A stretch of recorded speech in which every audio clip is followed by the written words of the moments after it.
दोस्तों, तो हमारा चल रहा था ग्रेविटेशन चैप्टर। इसमें हमने किया था ग्रेविटेशन का इंट्रोडक्टरी वीडियो, कल किया था ग्रेविटेशनल फील्ड, है ना। तो ग्रेविटेशनल फील्ड को हमने अच्छे से समझा, लेकिन कल उसके जो एप्लीकेशन है, कॉन्सेप्ट है, कहाँ कहाँ जिससे निकल सकती है, वो आज के वीडियो में होगा। यानी कि आज का वीडियो किसके ऊपर बेस होगा? Gravitational field. देखो, कल हम लोग ने ग्रेविटेशनल फील्ड इंटेंसिटी पढ़ी थी, आज उसको बहुत बार हम लोग ग्रेविटेशनल फील्ड बोलेंगे, और जनरली फिजिक्स में उसको ग्रेविटेशनल फील्ड ही बोला जाता है। लेकिन ग्रेविटेशनल फील्ड डिफाइंड नहीं है। डिफाइंड क्या है? डिफाइंड है इंटेंसिटी, लेकिन जनरली भाषा में बार बार मुंह से ग्रेविटेशनल फील्ड ही निकलता है। तो आज हम हॉलो स्फीयर है, जैसे सॉलिड स्फीयर है, सेल है, इन सब का पढ़ेंगे कि इसमें कैसे इफेक्ट करता है, इनकी जो होती है ग्रेविटेशनल फील्ड इंटेंसिटी क्या होती है। तो एक एक करके देखेंगे। स्वागत है आपका अपने यूट्यूब चैनल एग्जाम लेजेंड्स में। मेरा नाम है सचिन, मैं आपका दोस्त। चलिए देखते हैं क्या है। पहला ग्रेविटेशनल फील्ड, हाँ, ग्रेविटेशनल फील्ड देखेंगे हम लोग। पहले देख लेते हैं gravitational field by hollow sphere. ठीक है, एक एक करके चलेंगे। पहले हॉलो स्फीयर का देखते हैं क्या होती है। हॉलो स्फीयर, ठीक है, इसको आप सेल भी कह सकते हो, अभी हम बताएंगे कैसे। तो ये आपका हॉलो स्फीयर है पूरा, ठीक है, इसमें कोई आपको दिक्कत नहीं है। यहाँ पॉइंट होगा, यहाँ से आप देखोगे डिस्टेंस ये आर होगी, बिल्कुल। तो देखो, इसमें जो हमारा ये है आपका, इसमें निकालना है क्या? Gravitational field intensity. तो इसका यूज उससे निकल सकता है। एक तो गॉस लॉ ऑफ ग्रेविटेशन, दो गॉस ने अपने लॉ दिए थे। शायद अभी आप लोग गॉस जो 11th क्लास में, उन्हें गॉस अभी बिल्कुल नहीं पता होगा, आज पहली बार नाम सुना। लेकिन जो 12th के हैं या फिर ड्रॉप ईयर की वीडियो देखेंगे, उनको बताए कि गॉस का लॉ इलेक्ट्रोस्टैटिक में भी है और हमारा ग्रेविटेशन में भी है। अब इसमें बात यह है कि जो हमारा गॉस का लॉ है वो ग्रेविटेशन वाला सिलेबस में नहीं है, लेकिन जो हमारा वो है, क्या कहते हैं आपका, इलेक्ट्रोस्टैटिक वाला, वो सिलेबस में है। तो हम क्या आपको दोनों बताएंगे। जैसे ये आपका जो है, इसको गॉस लॉ का जो रिजल्ट है, जो रिजल्ट होता है वो बता देंगे, है ना। और पूरा डेरिवेशन वो ग्रेजुएशन में हम लोग चले जाएंगे, तो वहाँ पर अभी हमको इतना नहीं पढ़ना। तो आप केवल इसका रिजल्ट जो है वो फोकस करना। अब जैसे ये हमारा कौन सा, ये हॉलो स्फीयर है हमारा, ठीक है। लेकिन अगर हम कह दें कि इसका पूरा मास जो है, आपको यही गॉस लॉ हल्का फुल्का हैवी, पूरा मास यहाँ पर कंसंट्रेटेड है, इसका मास m है। तो हमने क्या किया, जो इसका पूरा मास है सेंटर में कंसंट्रेटेड है, बिल्कुल। तो हमको यहाँ पर निकालनी है हमारी ग्रेविटेशनल फील्ड। तो कहाँ कहाँ आप निकाल सकते हो? ये पॉइंट एक मानो, जैसे आप ये r डिस्टेंस में इसके बाहर निकाल सकते हो, है ना। ये r यहाँ पर इसके सरफेस में निकाल सकते हो, या फिर कोई r डिस्टेंस यहाँ ऐसे निकाल सकते हो, बिल्कुल। आप तीन जगह निकाल सकते हो, आउटसाइड, इन द सरफेस और इनसाइड, बिल्कुल। तो एक एक करके हम लोग निकालेंगे। सबसे पहले क्या हुआ, आउटसाइड कितनी होगी? तो सब लोग जानते हैं इंटेंसिटी का, ग्रेविटेशनल इंटेंसिटी का फॉर्मूला क्या होता है, Gm/r²। ये पढ़ रखा है हम लोगों ने कि नहीं? बिल्कुल। और इसको अच्छे से अगर आप वेक्टर फॉर्म में लिखोगे तो इसको ऐसे लिख सकते हो, r, ये वेक्टर फॉर्म है ना। वो तो नीचे आप जानते हो डिस्टेंस होती है ना, रेडियस ही नहीं है, डिस्टेंस है, कितनी डिस्टेंस पे मास रखा है जहाँ पर वो अपनी फोर्स लगा रहा है, वही उसकी इंटेंसिटी भी लगेगी। तो अब इसमें एक चीज़ देखो, इसमें हम 3 पॉइंट देखेंगे। एक तो होगा आउटसाइड, आउटसाइड ये मतलब क्या होगा, आपका r बड़ा होगा रेडियस से, ठीक है, जो है इसमें तो सिंपल सा है। फिर आपका आएगा सरफेस में, सरफेस में r इक्वल होगा r के। और फिर इनसाइड आएगा, इनसाइड में क्या होगा, आप लोग को दिख ही रहा है, r किससे छोटा हो जाएगा, रेडियस से, बिल्कुल। ये चीज़ होगी। तो तीन जगह हमको देखनी। तो इसी में गॉस लॉ का जो रिजल्ट है केवल वो देखेंगे। गॉस लॉ का हम क्या देखेंगे, गॉस लॉ पूरा सिलेबस में नहीं है, उसको भी पढ़ लेते हैं। गॉस लॉ देखो, लेकिन इलेक्ट्रोस्टैटिक है, तो जब आप 12th में आओगे तो अच्छे से पढ़ोगे। लेकिन गॉस लॉ ऑफ ग्रेविटेशन का हम लोग रिजल्ट केवल देखेंगे कि क्या रिजल्ट वो बताता है। तो उसका भाई देखो, सिंपल सा कहना है कि हमको मास कंसंट्रेटेड पूरा मान लेना है, ठीक है। और उसके बाद जो इसको अगर आपने मास ऐसे कंसंट्रेटेड मान लिया, पॉइंट मास यहाँ पर, बिल्कुल। तो इसका तो फिर आउटसाइड जितनी डिस्टेंस वो देख लो। तो नॉर्मल सा जिसका ई आउटसाइड वाला है वो आ जाता है आपका Gm, और ये डिस्टेंस जितनी दूर पे है, ये आपके देखो स्फीयर से बाहर है ना ये चीज़। अब देखो यही रिलेट करेगा जब हम अर्थ का पढ़ेंगे। आप अर्थ के अंदर जाते हो तब कैसी ग्रेविटेशनल फील्ड होती है, अर्थ से कुछ हाइट में होते हो तब कैसी ग्रेविटेशनल फील्ड होती है, ये सब यहीं से समझ में आएगा। एक और चीज़ अगर आपको बता दें कि जो हमारा ग्रेविटेशनल फील्ड होता है, इसी को, यही हमारा अर्थ का G होता है। जो अर्थ का ग्रेविटेशनल फील्ड है वही अर्थ का एक्सेलरेशन ड्यू टू ग्रेविटी है। ये बिल्कुल फिक्स बात है ना, इसमें कोई दो राय नहीं है। ये चीज़ अब आगे समझ में आएगी। जी की बात अभी तक हम लोगों ने की नहीं है, कल वाले लेक्चर में प्रॉब्लली जी के ऊपर ही पूरा काम होगा। तो देखो इसकी वैल्यू आ गई Gm/r², बिल्कुल, यहाँ कोई प्रॉब्लम नहीं हुई, ये डिस्टेंस इतनी हुई, ठीक है। अब अगर आपसे कह दें कि हाँ सरफेस पे कितनी है, तो सरफेस देखो साथ साथ नोट करते चलना है, ठीक है, लाइन से हम लोग लिख रहे हैं, नोट्स बहुत जरूरी है, क्योंकि फिर आप दोबारा लेक्चर देखोगे आके, इससे अच्छा एक बार देखो, अच्छे से देखो, या फिर ऐसे किया करो, लेक्चर से एक बार पहले देख लो पूरा, फिर दोबारा नोट्स बनाने के लिए देखो, इससे आपको और ज़्यादा फायदा होगा। अब इस सरफेस में क्या हुआ, देखो जी एम, मास को हमने यहाँ कंसंट, गॉस लॉ का कहना है कि कंसंट्रेटेड मास कर लेना है आपको, फिर एप्लीकेशंस लगाने, तो यहाँ पर क्या होगा, आर स्क्वायर होगा। देखो सरफेस में आर की वैल्यू आर के इक्वल नहीं है, बिल्कुल। अब जो इनसाइड आया, इनसाइड देखो ये दो केस तो आपने समझ लिया आराम से, इनसाइड का केस बहुत अच्छा है। इनसाइड में जो आपकी इलेक्ट्रिक, वो आपकी जो ग्रेविटेशनल फील्ड है वो होती है जीरो, ठीक है। अब बहुत लोगों को नहीं समझ में आएगा ये जीरो कैसे होती है, तो हम बिल्कुल अच्छे से समझेंगे एग्जाम्पल्स के साथ कि मतलब ये जो फील्ड है यहाँ पर जीरो कैसे होती है। देखो आउटसाइड का आपको पता चला जी अपॉन आर स्क्वायर, जितनी डिस्टेंस, ये आर डिस्टेंस, यहाँ पर कोई पॉइंट है, ठीक है, मान लो कोई आपका क्या, यहाँ पर कोई पॉइंट है, क्यू पॉइंट मान लिया, तो यहाँ पर आपकी ये हो गई आउटसाइड की G M upon R square, और नीचे जो है वो हो गई जी एम अपॉन जो हमारी रेडियस के पास है सरफेस पे, ये दोनों लगभग सेम ही रहती हैं, मतलब देखने में सेम लगती है ना, बिल्कुल, बस ये है कि आपका डिस्टेंस का अंतर है। अब इसके बाद इनसाइड में जीरो क्यों होती है, समझो बात।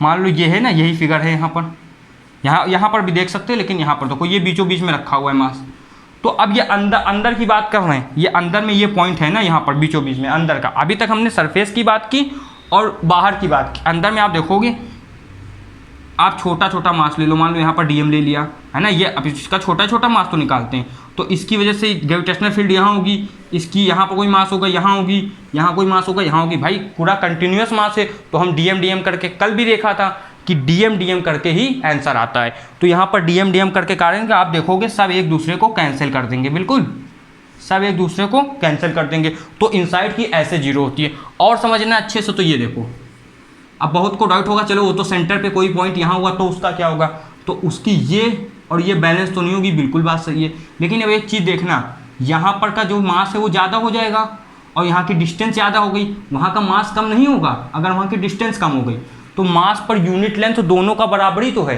तो ये कैंसिल हो जाता है ना, मतलब ये ऐसा माना जाता है कि अंदर इनसाइड का जीरो ही होगा। ये सिंपल सा आपका इतना है पूरा।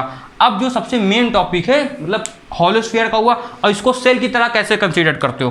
मान लो इसको यहाँ पर बीच में हमने मान लिया कि सेंटर में मास है, तो ये जो पूरा इसके ऊपर स्फीयर है, ये एज अ सेल वर्क करेगा। अगर बीच में कोई मास रखा है तो इसको सेल की तरह भी कंसीडर किया जाता है।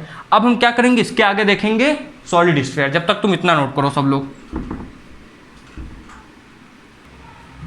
देखो सॉलिड स्फीयर में जाने से पहले एक जो इंपॉर्टेंट चीज़ है, इसका ग्राफ तो देख लें। उसके पहले क्या हम लोग ने जी किया, इसको रिकॉल करो। आउटसाइड के लिए क्या था, जी एम आर स्क्वायर। ई सरफेस के लिए क्या था अपना, है ना, ग्रेविटेशनल फील्ड की बात हो रही, G M upon R square.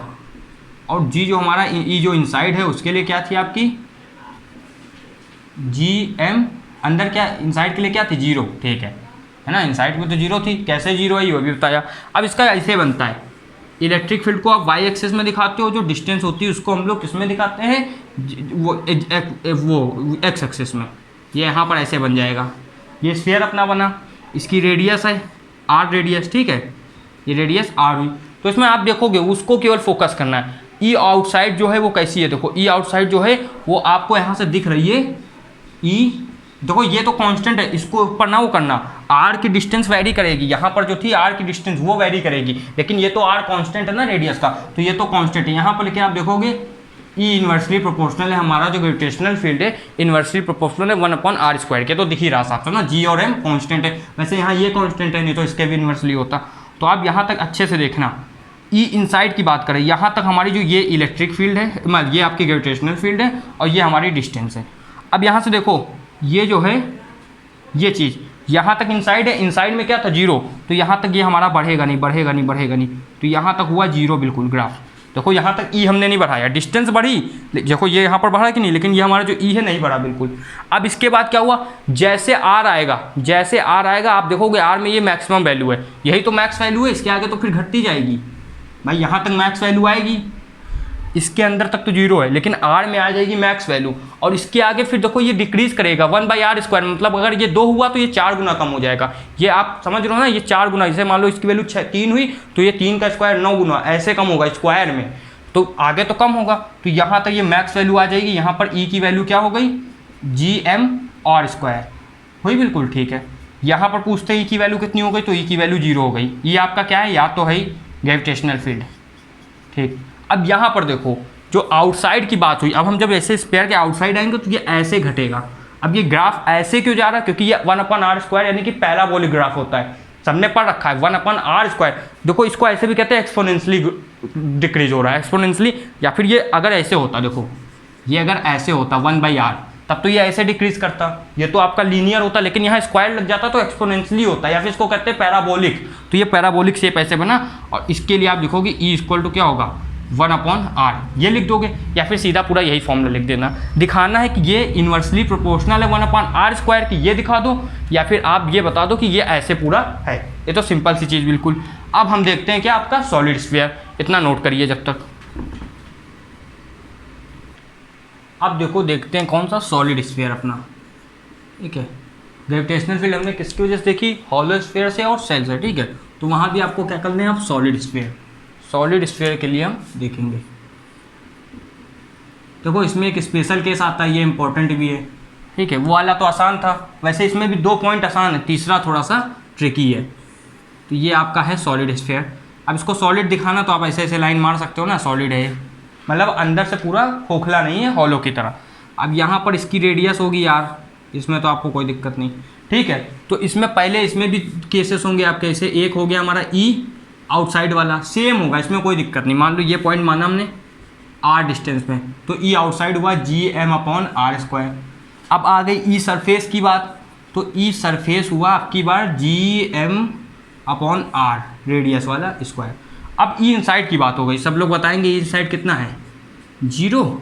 अब यहाँ पर 0 ही नहीं होना है बस, ठीक है, ये गलती नहीं करना है, यहाँ पर 0 नहीं होगा इनसाइड में। क्यों, क्योंकि अब की बार हॉलो स्फीयर है, मतलब सॉलिड स्फीयर है। सॉलिड स्फीयर में अंदर मास एक जगह कंसंट्रेटेड कैसे मान सकते हैं भाई, देखो हॉलो में यूनिफॉर्म वो था तो उसको एक सेंटर में मान लिया, इसमें तो हर जगह थोड़ी थोड़ी जगह में मास है। तो आपसे इनसाइड मान लो पूछा है r डिस्टेंस पे, r डिस्टेंस पे पूछा है, ठीक है, r डिस्टेंस पे पूछा है, तो आपको ई आर बताना है ना, इनसाइड, या फिर इसको ई इनसाइड ही बोलो, कोई दिक्कत नहीं है, ठीक है, ये बताना है। तो इसके लिए हम थोड़ा अच्छे समझेंगे। इसके देखो 2 फॉर्मूले तो ये सेम ही है, इसमें तो कोई दिक्कत नहीं।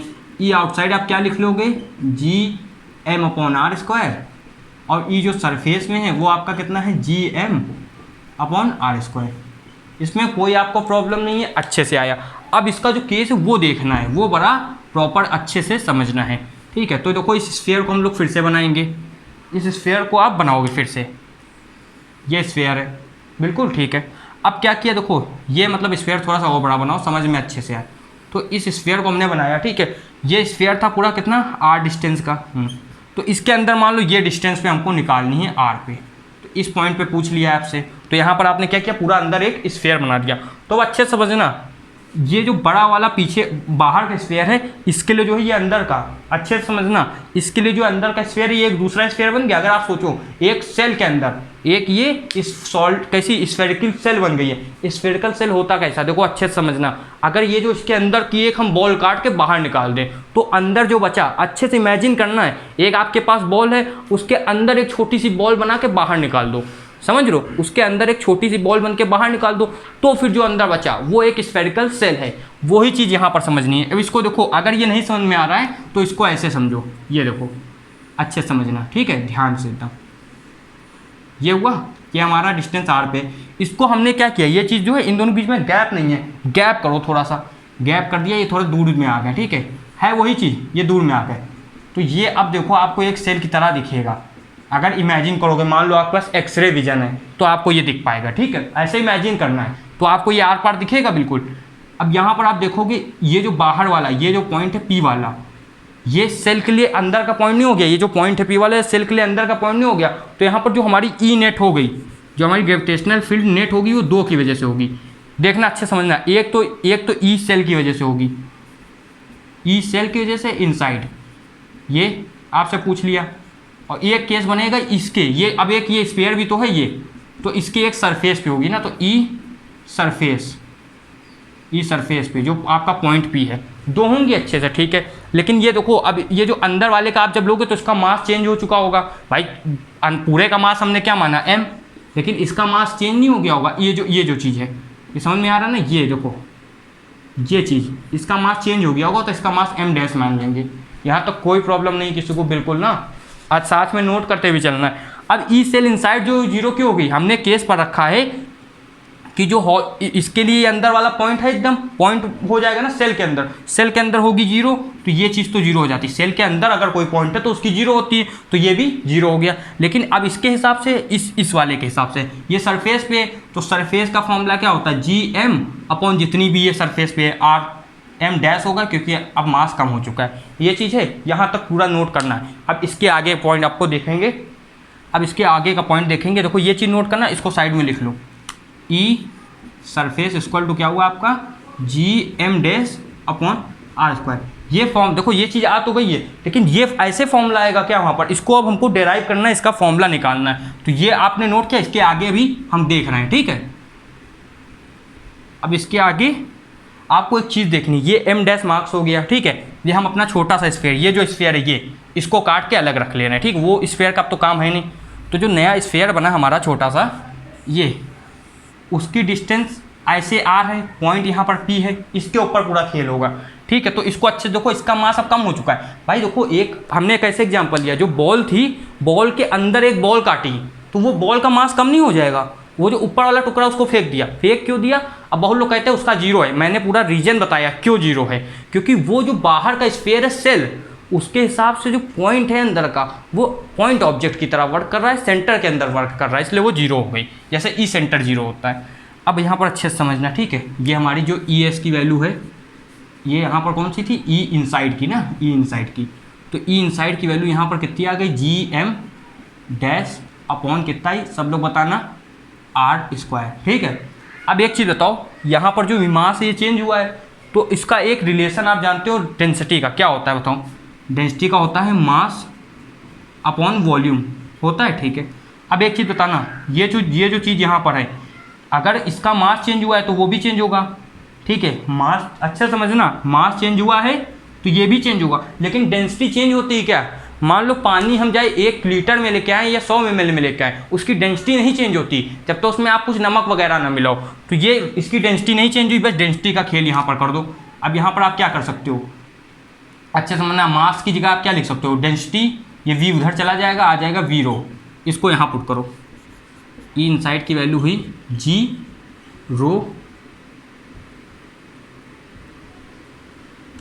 वी अपॉन आर स्क्वायर, बिल्कुल यहाँ तक समझ में आया। अब बताओ इस स्फीयर का वॉल्यूम कितना होगा, स्फीयर का वॉल्यूम सबको याद होगा, बस वहाँ पुट कर दो, आपके पास इंप्रेशन आ जाएगा, जी रो वी किया जाएगा 4/3 पाई आर क्यूब, और अपॉन में आर स्क्वायर है, आर स्क्वायर से आर स्क्वायर कटेगा, एक आर बचेगा, और ई आई की वैल्यू आ गई जी रो, जी ग्रेविटेशनल यूनिवर्सल ग्रेविटेशनल कांस्टेंट है ना, कोई भूला तो नहीं, 4/3 को आगे लिखो, पाई आर, ये इंप्रेशन आ गया। तो अब सॉलिड स्फीयर के लिए क्या होता है, ई इनसाइड की वैल्यू देख लो, याद करना है हमेशा के लिए ये, ठीक है। इससे ज़्यादा एक और अभी इसमें इंपॉर्टेंट आएगी, उसको भी याद करना है, समझो। ये तो याद हो गई ना आराम से, इसमें कोई दिक्कत नहीं है।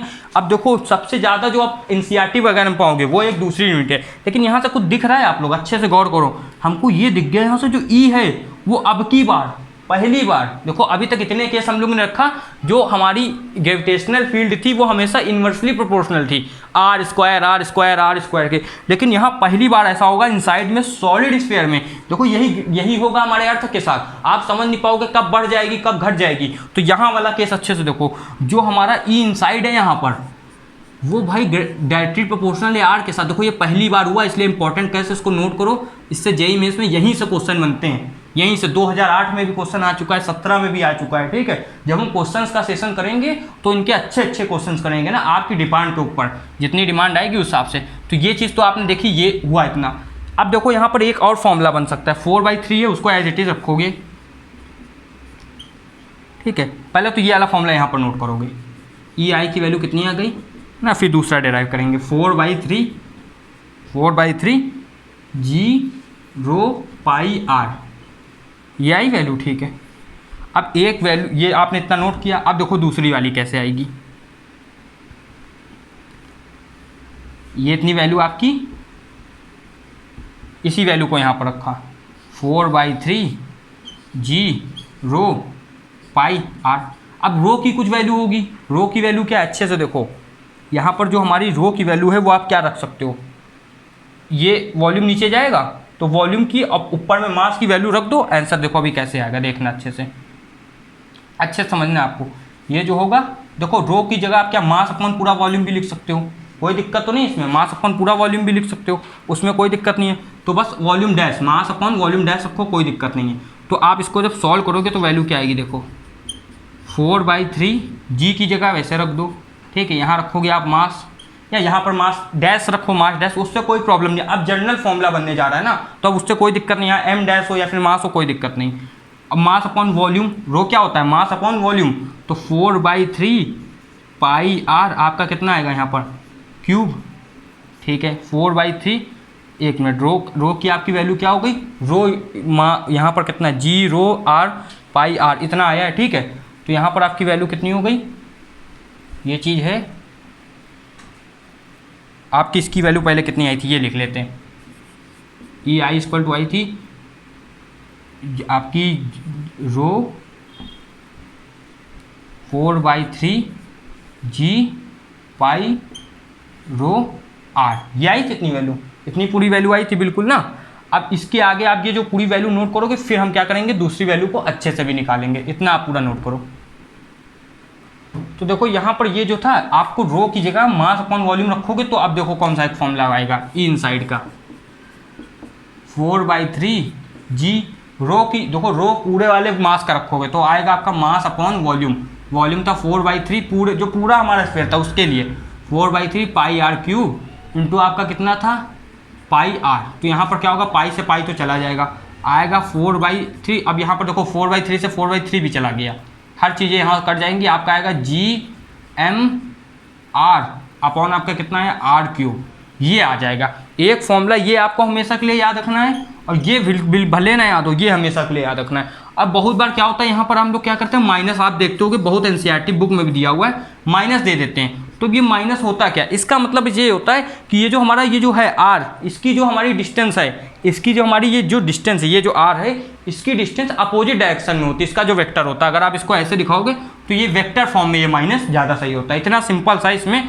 कोई बड़ी बात नहीं। इसका ग्राफ अब देखना है, ग्राफ बहुत इंपॉर्टेंट है, ठीक है। उसी की तरह ये भी ग्राफ है, पहले ये वाला फॉर्मूला और लिखो यहाँ पर। ये फॉर्मूला इसका क्या आ गया, जी एम आपका आर अपॉन आर क्यूब। अब ये आर के ऊपर डायरेक्टली डिपेंड यहाँ पर भी है, वो नीचे वाला आर तो वो तो कांस्टेंट है, उसके ऊपर ध्यान नहीं देना है, ठीक है। अब इसका ग्राफ देखो कैसे, सेम वैसे नहीं बनेगा, अब यहाँ पर होगा अलग, क्योंकि फॉर्म आंसर आया है अलग। यहाँ आप बनाओगे ऐसे, ठीक है। ये आपका स्फीयर हुआ, ये रेडियस इसकी आर हुई, ठीक है। और यहाँ पर ये इलेक्ट्रिक फील्ड के लिए है, और ये आपका रेडियस है ना, मतलब डिस्टेंस के लिए। यहाँ पर देखो क्या अब की बार इनसाइड में क्या था, ये डायरेक्टली प्रोपोर्शनल था, तो डायरेक्टली प्रोपोर्शनल स्ट्रेट लाइन ऐसे आप बनाओगे, और यहाँ दिखाओगे ई डायरेक्टली प्रोपोर्शनल है आर के, ठीक है। या फिर ये पूरा फॉर्मूला लिख देना, ये सब तुम्हारे ऊपर है, तुम जैसे करना चाहो, इतना तो अपने आप से सोचना ही है। और यहाँ पर आप देखोगे पूरा क्या कहते हैं कांस्टेंट है, ठीक है। और यहाँ आगे आके घटने लगता है, तो यहाँ पर आपका ई इक्वल टू क्या है, यहाँ पर ये दिखाना होता है आर इक्वल टू आर है, और यहाँ पर ई जो है वो इन्वर्सिटी प्रोपोर्शनल है आर स्क्वायर की, ये चीज़, ठीक है। तो आज हमने क्या पढ़ा, देखो आज हमने पढ़ा सॉलिड स्फीयर के लिए, और किसके लिए पढ़ा, हॉलो स्फीयर के लिए, सेल के लिए। तो ये केस जो है हमारे, ये सॉलिड के लिए भी सेम है, सॉलिड के लिए भी, हॉलो के लिए भी, और स्फीयर के लिए भी। तो ये देखो थोड़ा सा रिविजन चल रहा है, ठीक है। ये सॉलिड हॉलो स्फीयर है ना, और आपके किसके सेल के लिए भी सेम है केस। यहाँ पर चेंज हो जाता है, ये जो केस है ये किसके लिए है, केवल ये हमारा केवल सॉलिड के लिए, ये जो केस है ये सॉलिड के लिए है, ठीक है। ये जो केस है ये सॉलिड के लिए, दोनों केस, ठीक है। ये और ये चीज़ तो बीच में आई थी, इसका मतलब नहीं है कुछ। लेकिन इनसाइड अगर हॉलो का पूछा जाए, हॉलो का क्या हम लोग ने पढ़ा अभी, हॉलो के लिए जो है ई इनसाइड हमेशा जीरो होगा। क्यों जीरो होगा, अगर किसी बच्चों को अभी भी नहीं समझ में आया तो ये देखो, यहाँ कोई भी पॉइंट रखोगे तो बराबर इलेक्ट्रिक फील्ड डिस्ट्रीब्यूट हो जाएगी, ग्रेविटेशनल फील्ड, ठीक है। तो उस वजह से जीरो हुआ है, ये सिंपल सा। अब एक चीज़ और याद रखना जो हमने अभी बताई, अगर कोई भूल गया है, ये तो पहले इतना नोट करोगे, ठीक है। ग्रेविटेशनल फील्ड जो है इसी को हम लोग जी कहते हैं, एक्सेलरेशन ड्यू टू ग्रेविटी। इसके बारे में हमको अच्छे से पढ़ना है, जानेंगे कि जब आप अर्थ के ऊपर जाते हो, नीचे जाते हो, तब कैसा चलता है। ठीक है, अर्थ के ऊपर जाने में क्या होता है, मतलब जो स्टूडेंट, अच्छा हम लोग को अभी नहीं पता चलता क्योंकि आपकी हाइट इतनी छोटी है, तो फॉर्मूला वैलिड वहाँ नहीं हो पाता या फिर बहुत नेग्लेक्ट वैल्यू आती। तो जब बहुत, जैसे मान लो धरती की कितनी 6400 है सेंटीमीटर ना, 63 कितनी आपकी 63.75 ऐसे करके है रेडियस, उसका आधा आप कहीं चढ़ गए, कहीं माउंटेन में चले गए तो ग्रेविटी अलग लगती है, ग्रेविटेशनल साउथ पोल में अलग है, इक्वेटर में अलग है। ये चीज़ें हम सब आगे बात करेंगे। ठीक, अब यही सब बचा हुआ है, स्केप वेलोसिटी क्या होती है, जियो स्टेशनरी सैटेलाइट क्या होती है, सबकी बात करेंगे। जब तक के लिए आप इसके नोट्स बनाओगे, इसका रिविजन करोगे, पढ़ाई करते रहोगे, चैनल को लाइक शेयर सब्सक्राइब करोगे और ज़्यादा से ज़्यादा शेयर करना जो ज़रूरी है। जय हिंद।